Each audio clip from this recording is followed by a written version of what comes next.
What's up, friends? My name is Manda from Manda Makes, and today we're going to be talking about two Pokemon in one pattern. Now, this pattern is by Loose by Cat.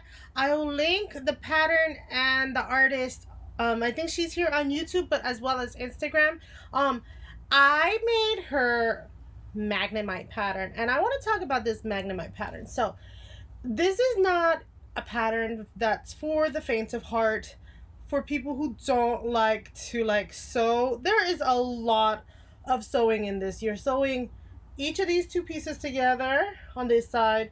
You're sewing this piece to this piece, and you're doing the same thing on these sides, and you're embroidering as well, and then sewing this piece to that piece. So there's lots and lots of sewing, right? Lots and lots of sewing. And then I decided to do it 3 more times because you only need one Magnemite to get an electrode. And so I was like, might as well just make them all. This is what they look like together. And as you can see, they're all attached, these three. So they definitely are. And then this one is by itself. He can't be friends. He's like, why can't we be friends? But either way, I'm going to show you how I made this one. I'm not going to give you the pattern. The pattern's going to be linked. It's up to you to find it or ask the artist for help if you need it. I figured it out. This part was the hardest for me. But I will show you how I put this one pattern together to make this one. Now, I used the pictures from the Pokemon website and a Draw With Me pattern to help me put together this Magneton.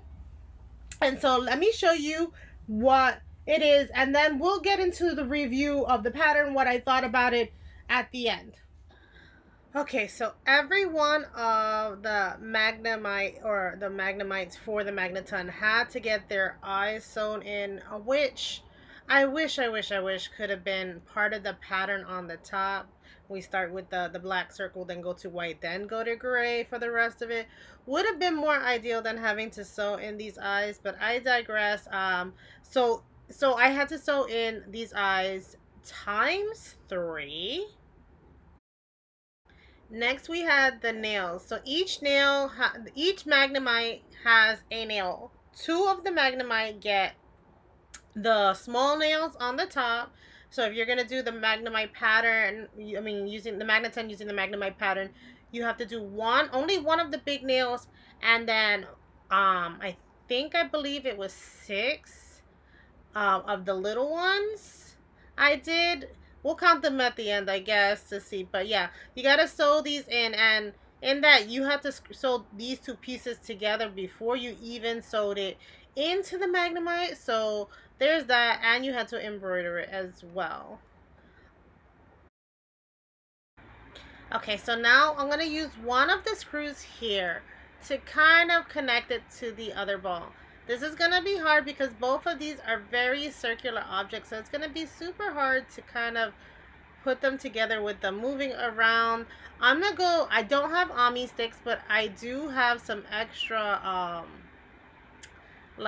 needles, long needles. So I'm going to use those to hook those 2 up while I'm sewing them together. And that'll help me keep them in line, because you want to use the screw as the part that holds them together. And I'm being very careful in detailing it here. As you can see, it's hard, but it's doable. I'm going to try to make sure that I get both sides crocheted together. I probably feel like I went around this twice to make sure that each part was secure, but definitely use the Ami stick if you have them. I don't have Ami sticks. I have this long needle that I use as an Ami stick. Now I'm going to try to do it again to this other side, so make sure you do it on both sides. Now one of the Magnemite should look like it normally does, so the top Magnemite should be the one that looks regular with both sides coming from, both of the nails coming from one side, because that's what connects the Magnemite together, is these 2 nails.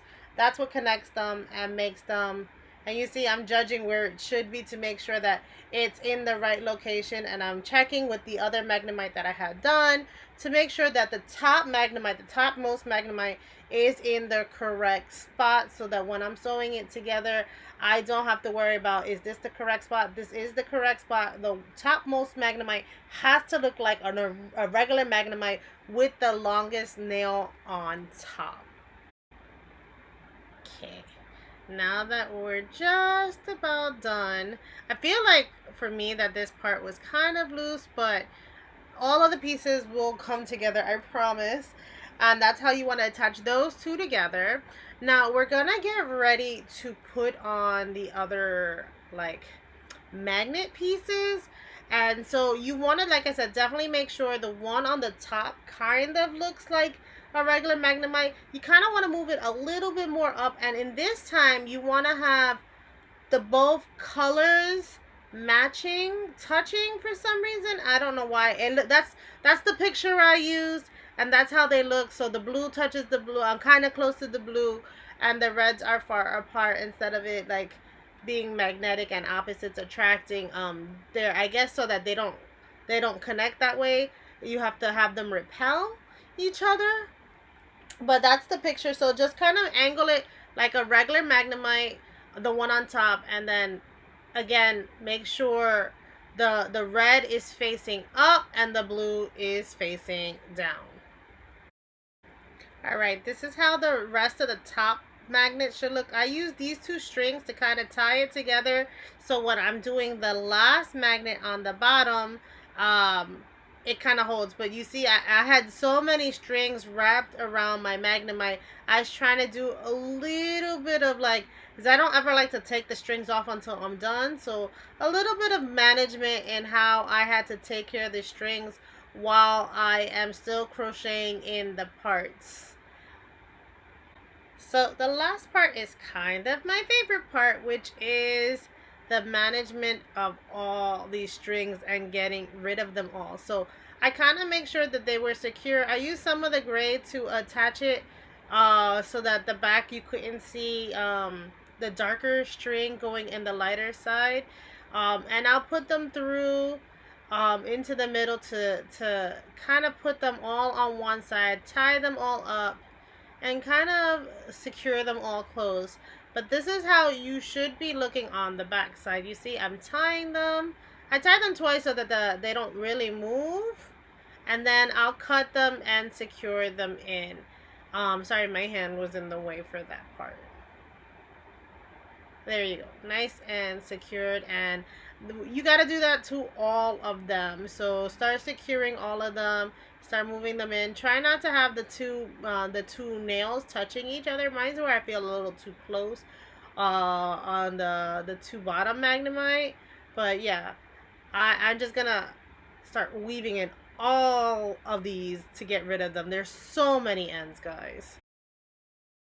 So now that you've seen how it is to put this guy together, let's get together with this pattern. Like I said before, it's a lot. It's a very sew heavy project, and I kind of wished maybe she would have started with the eyes, and then it would have been on the bottom of the circle, so that we at least didn't have to sew in the eyes, and that would have taken care of one sew project. I wish that this one, she could have figured out a way to attach these two without having to do singular ones and attach it together, because there was always a gap that I kind of had to sew together. The nails, I wouldn't know how she would figure that out, so I don't fault her for that one. But I feel like the eyes at least could have been one thing that was put inside the pattern, so you didn't have to do it every single time. I probably should have done it for these ones, so that I mean, even though the eye pattern would probably gone in a different direction, the crochet, but it doesn't matter which way the crochet is going as long as the pattern looks right. Like I said, I did do this one first, and I was like, yeah, I could just make this one, and that's 2 Pokemon down on my Gotta Crochet Them All challenge.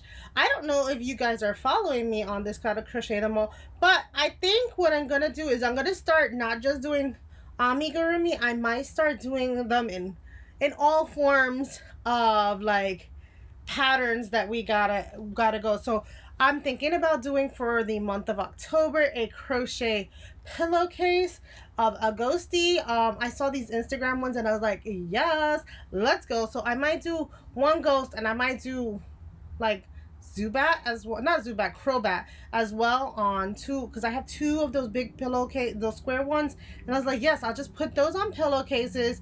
I could do tapestry crochet or I can do cross stitch on them after crocheting the background border. So we'll see which one I decide to do. I don't like to do too much of like things that go on top, the appliques, because I feel like the appliques over time will damage and stuff like that, whereas if it's built in, it's less likely to get damaged. But we'll see that one already in October when the time comes. But for now, I am happy that I got two more of them knocked out of my list. I'm very happy to have them out and out of here, so that they're all, my gotta crochet them all challenge is starting to get complete. I think so far I got 15 done. I haven't showed you them all. I still have more videos to come that I'm editing. But in the meantime, these are the ones I did, and thank you for the pattern designer for your pattern. And I hope you guys try to crochet these, and happy crafting, guys. Bye.